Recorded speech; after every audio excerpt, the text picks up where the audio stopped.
So our topic for today is about how to forgive someone who broke your heart. Di ba? If someone broke your heart, there's a someone who broke your heart. So these tips is for you guys. So number one, by the way, being hurt by the person you trusted the most is probably one of the worst feelings. Betrayal makes it hard to trust anybody again. However, the worst part of being hurt by someone you love so much is carrying the weight of hatred around. An unforgiving heart has no space, and moving on becomes more difficult. If you don't release forgiveness to this person or to the person who hurt you, then you would be in bondage to anger and pain for as long as you don't let go. Okay, number one. Number one tip on how to forgive a person who broke your heart. Try to be reconciled with the person. This does not necessarily mean that you would be back in each other's life. As civilized people, try to talk things over.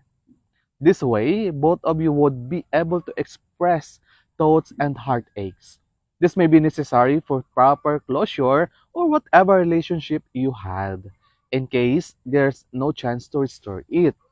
Being able to express your sentiments to the person involved can help you free from resentment.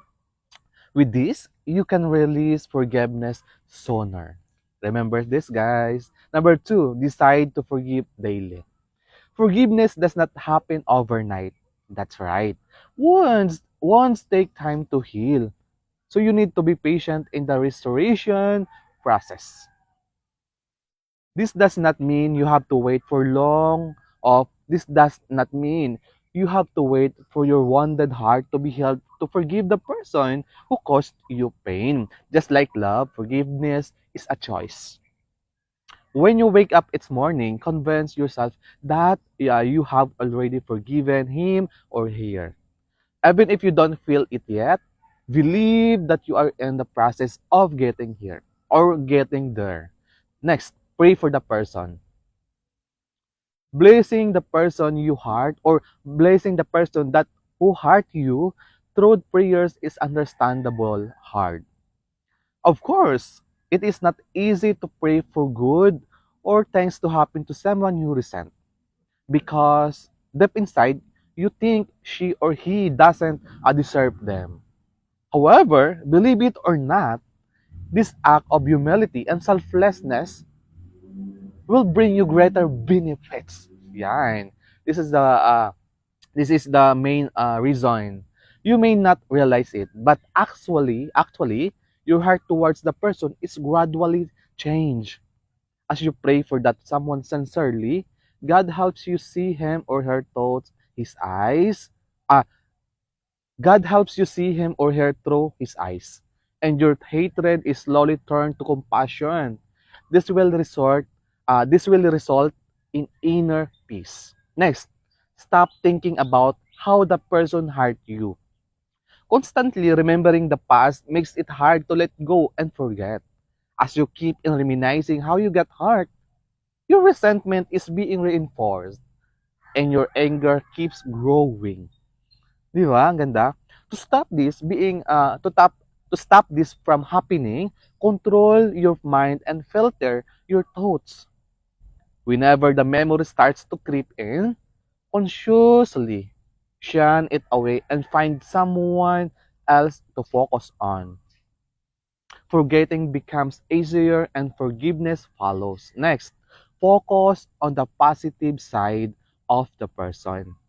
Instead of looking at the negative traits of the person who hurt you, decide to focus on his or her brighter side.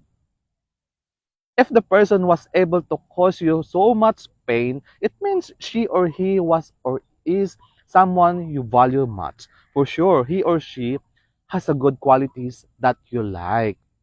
Remember the good things that person did to you. Probably there were times he or she made you happy. Maybe she or he is not really an entirely bad person, and you can tell it. With these good thoughts in mind, releasing forgiveness will be easier for you. Di ba? Ang ganda. Next, think that you are not perfect too. Forgive because you have been forgiven. Being gracious to someone becomes easier if you understand that you are treated with undeserved grace as well. If God has forgiven your sins and failures countless times, then how could you not grant the forgiveness to a fellow human who wronged you? Di ba? Perfect. Remember this. You are not a perfect and you also commit mistakes. You could have even hurt the person, or you could have even hurt that person or the other person too. Therefore, forgive just like how you want to be forgiven every time you fail. Next, don't regret anything, but be thankful for the lessons. But experiences are usually painful, especially when you have hurt or when you have been hurt by a loved one.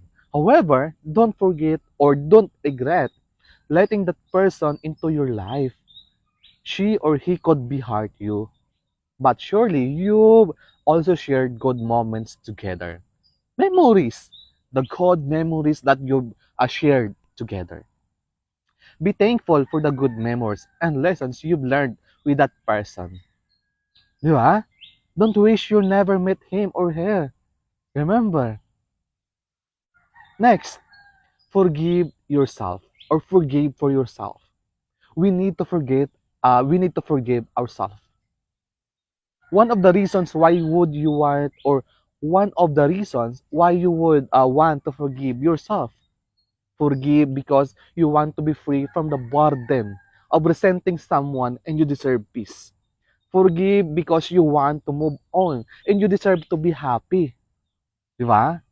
You don't want to be entangled in pain and bitterness forever. Forgiving is one of the signs that you are already moving forward. Therefore, strive to achieve your goals or try to achieve your goal. Try to achieve this goal in the shortest time. Di ba? Next, find your own happiness. We need to find our own happiness in life. When you see that the person who hurt you is happy while you're still miserable, it makes you bitter. That is the fact. Di ba? Inside, you're crying out that life is unfair. You think that you deserve to find happiness before she or he does. Of course, it is a normal reaction to want the one who caused you pain to experience the suffering you went through even more. However, however, However, even if this happens, it won't guarantee your own happiness. Therefore, instead of looking out for how it goes with the person you resent, focus on being happy. Be happy. Happiness is not a competition. Happiness is not a competition. If you want to be truly happy, you will be compelled to forgive and let go of all the resentments. Therefore, instead of looking out for how it goes with the person you resent, focus on being happy. If you want to be truly happy, you will be compelled to forgive and let go of all the resentments. Diba guys? So that's it. Remember and take notes all tips these tips on how to forgive someone who broke your heart. Thank you so much everyone. Bye bye, see you again soon. Stay safe everyone. Love, love, love.